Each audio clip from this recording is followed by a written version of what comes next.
United limp away from Stamford Bridge after a meek 1-0 surrender to Chelsea, a performance that exposed every soft spot in the squad. Strap in, lads, because in just 5 days, the Europa League final offers either instant salvation or a season-defining indictment. Sir, how we doing breaking down this 1-0 loss to the Chelsea scum, Chelsea Blue at the Bridge? How we feeling? How we doing? Brutal loss. I'm away. I was in Boston this week. Got to watch at the Dubliner. Shout out to the Dubliner. A lot of great United fans there. Game started pretty good. Maguire header, VAR. I don't like the automated offsides already. And then Chelsea did grow into the game. They're a better team. There's no getting around that. United just don't have it. Got to pull a rabbit out of the hat for the final because, I got a bad feeling right now. Shout out to Dubliners all around the world. There was a Dubliner in Madrid when I was abroad that we went to. You got to love the Dubliner and the Irish's ability to just cover the whole globe in places to enjoy a pint and enjoy Manchester United shit in the bed against Chelsea. Like you said, big match. It was the match before the big match, the last match before the real kind of culmination of this season, the Europa League final coming up on the 21st of May. And Ruben Amorim went full strength, basically as strong of an 11 as you could see. I think this was a preview of what we're likely to see in that final in San Moms coming up just around the corner. And like you said, I thought we were cagey. Obviously, Chelsea are a much better side than we are. We didn't create much. Højlund was ineffective once again. I thought United, suffered from a little bit of poor officiating as well. I don't think Chris Kavanagh had a great day. But they were bullying us at times. I think we were bullying them in the first half. It was more even, and then the second half they were definitely the better side. So, not anything that's so surprising. Both of us called a defeat, but it was a tight defeat and not what you want limping into a final. I am also worried, sir. I share your concern. It's because you know what? We lose this final, it's going to be a long summer for ARD. No, and this felt like a preview of the starting 11 for the final in Bilbao. And my concerns right away were Lindelof and Mazraoui. Look, to be fair, we started well. We started with energy. We were able to retain the ball. We were able to push up into Chelsea's final third, but we just lacked that, final pass, that final cross, that be able to create really serious chances and get dangerous shots on target. We still can't do that. Højlund seems to be a passenger. It's like we're playing with 10 men. It's really not working. I know that he's going to play in the final, but the move to Cheeto has to be there, in the 70th minute. We have to be thinking that. And also Bruno doesn't work from the start. I feel like Mount's a super sub. Garnacho on the bench, interesting from Amorim, but also putting Bruno in the 2 for the final, I feel like a final. It's he's tinkering a little bit too much. And the fact we started well and then we kind of faded, that's not a good sign. That's not a good sign for Tottenham because they're going to be all over us. Cheeto, unfortunately, is unavailable for the Europa League campaign. I think we would use him. I think we would need him, but he didn't make the squad in terms of just how they classified things back in the day. And I think they need him so much. So he's not available. I have to agree. I think we should have tested a different front three because Højlund is effective, has been in Europa League when you're playing a German side or a French side or a Spanish side because he can bully them. We play a Premier League team. We've seen that time and time again in the EPL. Dude, the center backs that play in England are fucking units, even more so than him. And they're used to playing against, the Matetas of the world that are even more of a threat. So, that type of approach does not work. It's worked in Europe, like I said, but they're not a European team. They're an English team. So, I would have done something cheeky, in advance, maybe Garnacho. What about Ahmad? Yeah, Ahmad. What about? But we've run out of runway. We haven't figured it out, right? No, we got all these players back, and we haven't figured out the best 11 or the best way to play. Seems to be, the back five, the wing backs. We just have to go with what we got because of injuries. But going forward, the attack, it's just we have not sorted it. We have good players. We don't know where they should be playing. So I'm just nervous about the final. It's a big call. It's just all on Bruno Fernandes. Can he win us the Europa League final? He can, but that's a tall order. We just don't have a lot. The system is not there. The formation has not been figured out by the manager. And again, Chelsea's a better team, probably better than Tottenham, but we got to see more from the attack. Yeah, I'm glad we're not playing Chelsea in the Conference League Cup because they're playing a week later. Let's get into that 11. I agree with you, sir. I think the only way we win the Europa League final is I think Harry Maguire, Casemiro, and Bruno Fernandes have a great game. and pull us over the line. That's the difference. Those 3 players, those are our key 3 players in my mind, most Yeah, experienced. exactly. If they have a big day, we win. If they have an off day, we're fucking toast. Let's get into that 11 that Ruben Amorim went with for the Chelsea matchup at Stamford Bridge. It was a strong one, stronger than what I expected, but I think this is a pretty good idea of what we're going to see in the final, unless other center backs make themselves available. It was Onana in net, back 3 of Luke Shaw, Harry Maguire, and Lindelof, Shuckle brothers, back together again. Jesus. Can't escape those 2. Dogu left wing back, Maz right wing back. Like you said, Casemiro and Bruno in those holding 2 positions, which I do like because I feel like we can control play a little bit more. But like you said, it's less conservative than the Ugarte Casemiro matchup. You had Mount as left 10, Diallo as right 10, and Højlund up front. Sir, strong 11 going into this game. What were your thoughts when you just in general with him going strong, whereas Ange went the opposite? Ange, all of his key guys rested, other than Son, who's actually getting up to fitness. All his key guys like Sarr and Romero and Mickey, they all were either on the bench or didn't play. So different approaches from the managers leading up to this final. I'm surprised about moving Ahmad to 10 and also Mason Mount with benching Garnacho. I thought that was an interesting move. Obviously, he tried Manu there. Now he's looking at Ahmad. I think Ahmad is the move, but I'd like to see Ahmad, Garnacho, and Højlund to start maybe in the final. I feel like Mount is the super sub. Like he comes on with energy. He affects the game. I just think starting him with Bruno, that just hasn't worked in many different eras, including with Erik ten Hag. So we shall see. I mean, the final 11 is just going to be a huge decision from the manager. There's tons of questions outstanding. It's hard for it's a really good point, sir. I think what we need is like you want to tinker with it. You want to put your best foot forward to win the game right off the jump, but you need to give yourself options where you can change the game late. Because if you pull Højlund, he's not going to be a game changer late, but a Garnacho can be, of course. A Mount can be, obviously a Mod can. So it's like, hey, maybe we should bench Højlund, but he's not going to offer anything. If you need a goal, maybe that's where Maguire comes in. Let's get into this game of football. Like you said, United, not bad. It was a cagey match, and we came out cagey, very physical, very, I think Chris Kavanagh had a bit of a mare. 4th minute, they had a big chance for Chelsea from Madueke. Nice ball from Palmer. He was very, very effective all day. What a player, sir. Worst haircut in England, best celebration. Like you said, he blasted over this far post chance. It looked like it was just offside, but Chelsea with an early one. Fast on, 16th minute, United did score. Nice goal from Maguire in the box. Well found from Bruno over the top. Like better finishing than we've seen from Højlund all season. Don't want to rag the Dane too much, but it was a nice goal. Nice ball in. Nice finish from Maguire. It's like, Jesus, that can't be that hard. But VAR, first time the automated offside gods have come for ARD, the Manchester United community, sir. We get we get gazumped for like 2 inches. Like this is what it's going to be like now. This is it. No, this is the most outlandish. Like I've seen a lot of automated. We've seen a lot of automated offsides, but what was it like? The fraction of the. It's like, come on. It's the one thing about these systems you have to understand. They're not this accurate. That's why they want to show you those like dummy characters, because they literally aren't that accurate. So they're just like literally placing. They're just recreating a 3D image and just going with that. But that's just not the case. This should be onsides. Like they have to create like a buffer. To take goals away by this margin is insane. I felt like United played well into this point. We got the goal, and then it's really hard to recover. Like this team is weak and soft. And after this, I felt like we faded. Chelsea really grew into the game.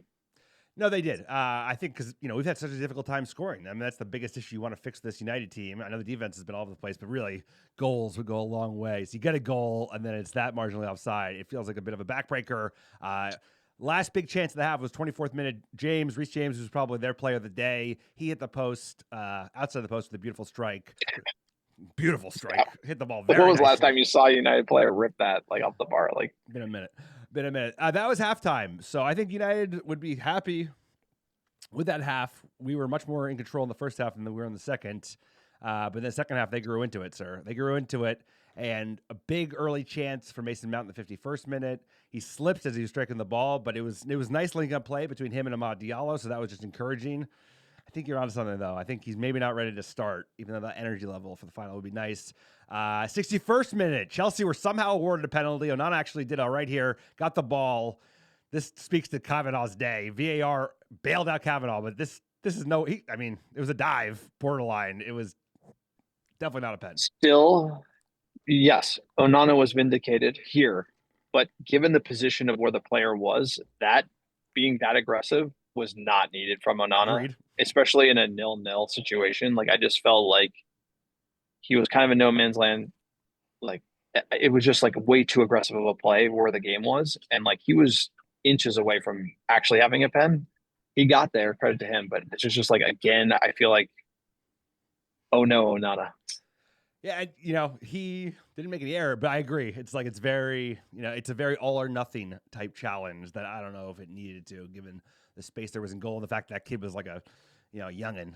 He wasn't. It wasn't exactly like Cole Palmer busted into net. But if he does that in a final and it goes the other way, you know what I'm saying? It's Exactly. just like decision making as a goalkeeper is so critical, and I just feel like I question some of his decision making capabilities. Is kind of the idea, No, I and mean, then obviously like put us to the sword, sir. Like I mean, back post headers.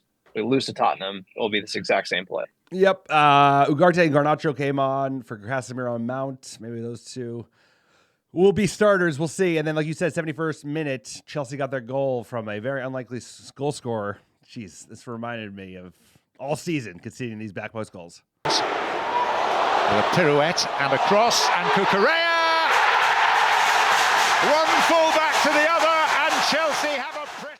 Ooh, Cucurella. Remember we were going to sign him on loan? Like a signed to buy deal? Should not happen. Nice ball in, but caught between a man. Maz kind of gets caught out. Lindelof doesn't help him out either. And I've seen us concede this back post goal. This is where one of our most vulnerable places where we are. And I fear that we are not going to sort this out in advance of Wednesday, sir. We are not going to sort this out.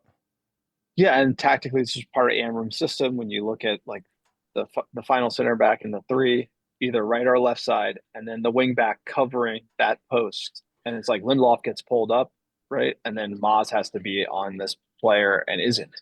And we've just seen that those combinations between the wing back and center back have led to gaps, and teams are exploiting that in transition, and they're exploiting that on set pieces, as well as like in this cross. Like great move by James, but this should be an easy header out. And as soon as he hit it, I was like, goal. It's like, yeah, oh yeah. We should be scoring these goals. We do not score these goals. We concede these goals, and conceding goals like this is a sign of a bad team.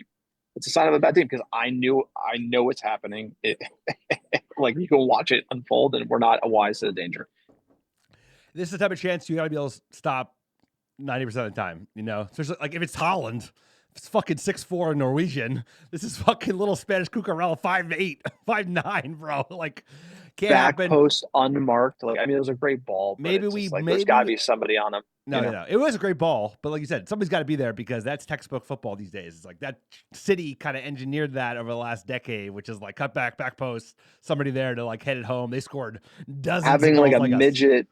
Having Cucurella, it's 5'5", just like have the time to like wind up on the header back post and just like literally just like he had the whole he could like on a plate like guaranteed goal on a plate. Yeah, let's just put a fork in this bad boy. Mod had a decent chance that was all himself earned. He looked threatening at times in the second half, and then some late subs, Heaven and Kobe for Shaw and Bruno. That was all she wrote. Manchester United lose 1-0 against Chelsea. God, I hate losing to Chelsea.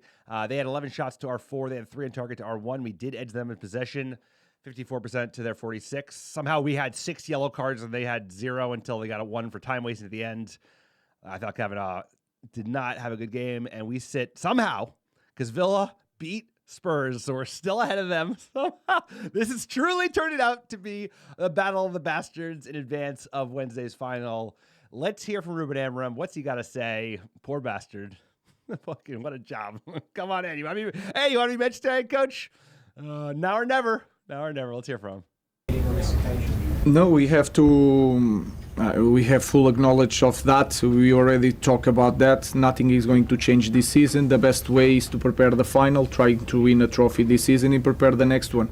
So we know that we are in a season that's struggling a lot, but we cannot do nothing from that is in the past. We need to look at the present. The present is to prepare the final and then to prepare the next season.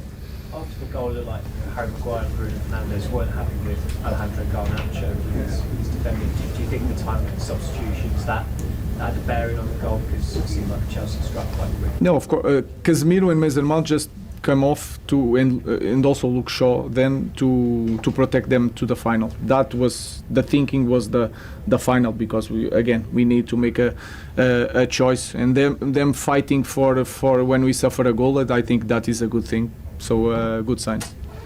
All about the final, sir. All eyes on the final. Ruben Amorim, he's like, nothing's gonna get better this season. Nothing's getting better this season, guys. This is the shit sandwich that we bought onto. So he knows it. You win that final, you got yourself a hell of a breathing room. You don't, it's gonna be a long June and July. Maybe a long 25-26 season. I mean, Jesus. I'm gonna be pretty even-headed here and basically say if we expect to win the final, that's dangerous territory, mainly because we don't deserve to win the final. It's just one of those things where this team, the Chelsea game, we needed some momentum. We really needed it, and we're low, and we have injuries, and we can't score. So it's look at that defense and look at that attack, and it's you really think we're going to win a final? I mean, my Muppet heart says yes, but my brain is no way.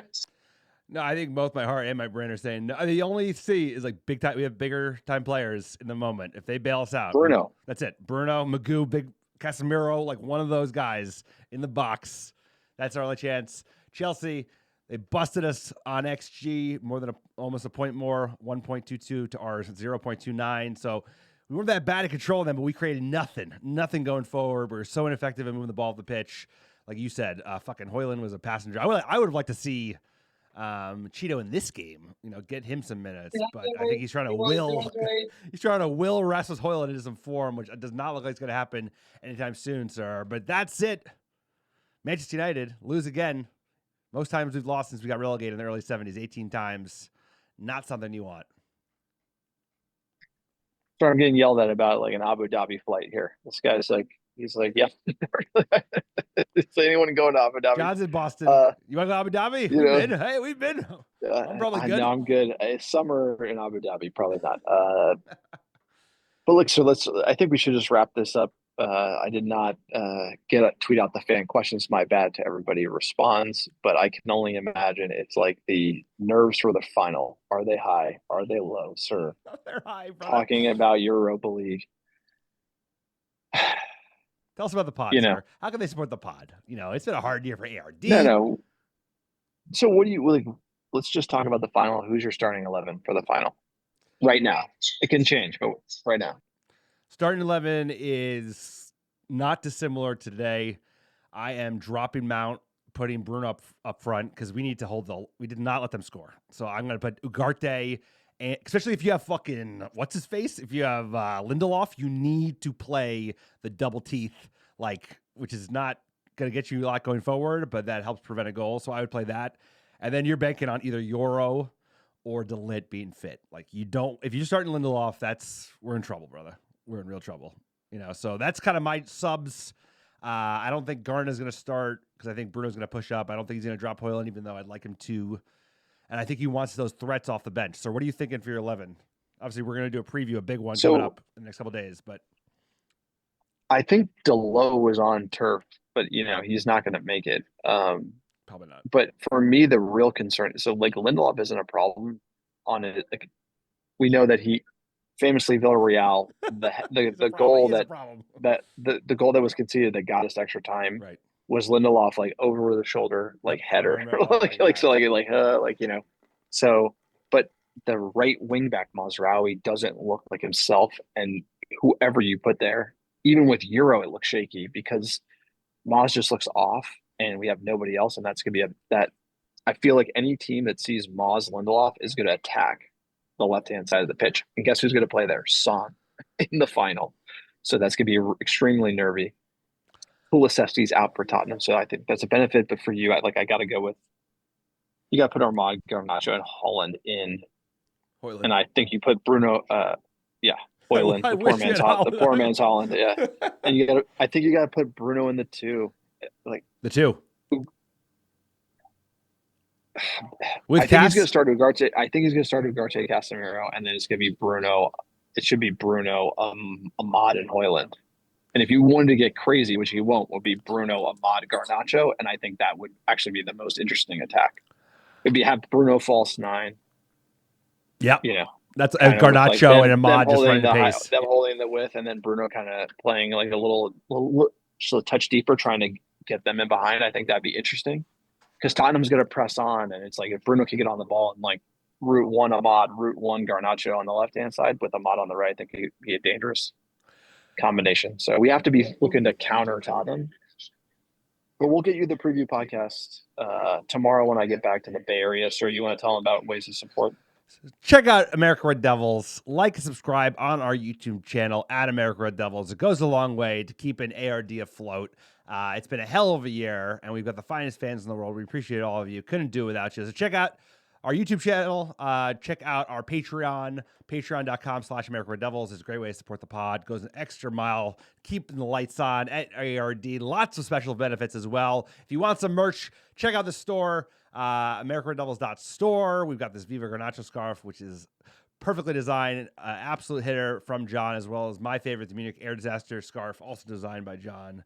A wonder, a treat. So support the pod that way. You can also check out our website, americanreddevils.com. A lot of blogs written by fans and John and Alex. And last great way to support the pod is write 5-star reviews on iTunes or Spotify. If you send in a screenshot of a 5-star review from either of those two platforms to americanreddevils@gmail.com with your mailing address, I will personally pick, pack, and ship some free ARD gear, send it right to your door anywhere in the world. It's been a hell of a season. We appreciate all the ARD community sticking it out with us. We know it hasn't been easy. Certainly hasn't been easy for us. Pray for the pod, sir. You know what? Like the Muppet heart is like, by the glory of God, this pod needs a win. This pod needs the win, or I fear for the pod. We might need a summer hiatus. The footballing gods are just. They certainly and we have gotten away with a few finals. And I feel like you're going to I feel like you could be due, but also the fact that we, like, for me, what sticks long in the tooth is Villarreal. Like, it has to be that if we imagine losing 2 Europa League finals back to back to those two teams, Yeah, no, that's what I'm saying. Like, it would just be like, no, but you have to win the competition to then get rid of like the skeletons in the closet from that competition. And I feel like we don't want to stack skeletons in the closet. We want to get them out. So, sir, get us our downloads and get us out of here. And there are players who have, they want, Harry Maguire, Bruno Fernandes, Victor Lindelof. They remember that final, bro. Like, you would think they'd be like, they don't want 2 of those. The second one against Spurs. Okay, sorry. Top 10 cities, last 7 days. How we doing? Dublin, Ireland, Chicago, Illinois, Oslo, Norway, Los Angeles, California, Manchester, England, New York, Brooklyn, New York, Melbourne, Australia, Orlando, Florida, and last but not least, Charlotte, North Carolina. Appreciate all the American Devils listening week in, week out. Sir, get yourself on that flight to Abu Dhabi, baby. 125 degrees. And thanks for making yourself available. Appreciate you, sir. Appreciate everyone in the American Red Devil community. We couldn't do it without you. Have a great weekend. We'll see you next couple of days for a preview of the final. It's going to be a big one. And until then, sir, who the F for Man United? We'll see you guys next time.